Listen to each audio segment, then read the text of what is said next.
Welcome to Hotline TV. I'm Amy Walter.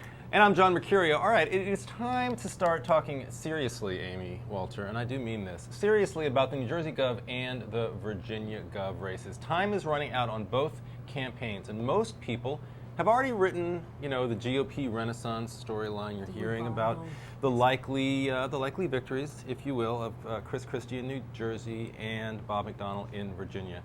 What do you think? We've seen over the past week or so some game changers, if you will, in both races. You saw in New Jersey the whole story about Karl Rove and Chris Christie expressing interest in the governor's race when he was a U.S. attorney.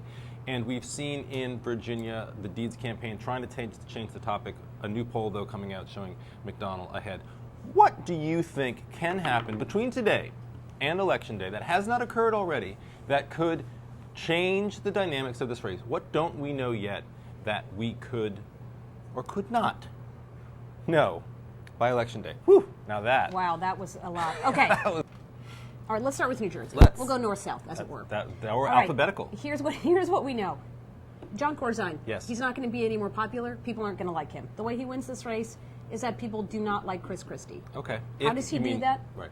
One, you talked about the Karl Rove and connecting him with Bush. That still may not be enough. The only way he drives this message in, and he has the opportunity to do this, Chris Christie doesn't, he's got a big old checkbook. Now, it's a little bit thinner than it was pre-market crash. And he says, well, I want to raise some more money from individuals this time around. But the bottom line is, if he wants to win this thing, he's going to have to write the big $45 million check that up until now he said he's not going to write. Interesting, very interesting theory. I mean, I think at some point you do face, the backlash, the bumper stickers that you saw in his first Senate race that make him spend it all, and the sort of the law of diminishing returns where you just keep spending money on new ads and your numbers don't move at all. The one other way I think that we could see some changes, Barack Obama is about 12 to 14 points more popular in New Jersey than John Corzine is right now. At least 14. That was in one of the recent polls I saw.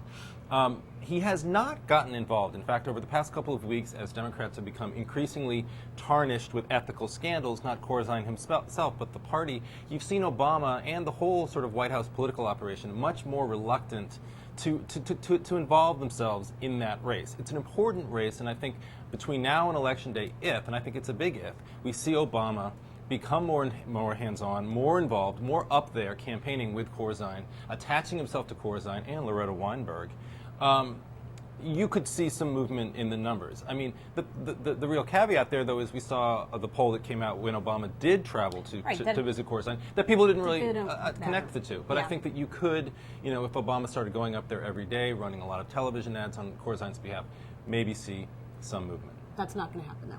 I just fundamentally believe that's not going to happen. All right. I agree. Virginia. Yes.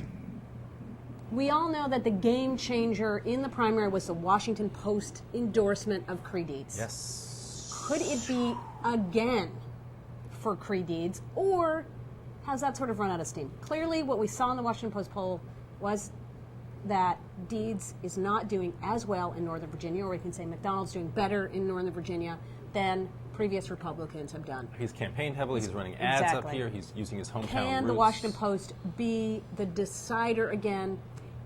I don't know. I don't know if it's enough to change it completely, but I think it would be a factor, especially if they were very critical of Bob McDonnell. If they are, I mean, I think the Post has a much greater degree of influence in Democratic primaries, in local races, than it does in a general election. But you're right. I think that it could shake up the race a little bit in Nova, in Northern Virginia, and really give Deeds some help. I'm going to go out on a limb here, though. I'm going to say it. I'm going to call the race, unless I think Deeds has run sort of a haphazard race since he won decisively the Democratic primary. I think McDonnell has done everything right, coming out of the gate from the beginning, basically, softening his image around the state, running as a moderate, really running to the middle, really appealing to Northern Virginia in a way that other Republican gubernatorial candidates have not done recently. He also has the statewide name ID. I think right now the only thing that can change it would be a reenactment, if you will, or something remotely similar to a macaca moment, which, if you all remember, was 3 years ago last week Yes, it was. George Allen, down in Real, Virginia, campaigning for re-election, lost that race essentially because of that one moment, that one slip. So I think it's going to take for Deeds a McDonnell-Macaca moment, if you will. Something along those lines. And McDonnell seems, though, much more disciplined. Much more disciplined than George Allen Absolutely. ever was. But nonetheless, never say never. Interesting. All right. Possible. Well, we are out of time for now. Until next time, I'm Amy Walter. And I am John Mercurio. Until next time, but who knows who I'll be after that. Think about it. Yeah.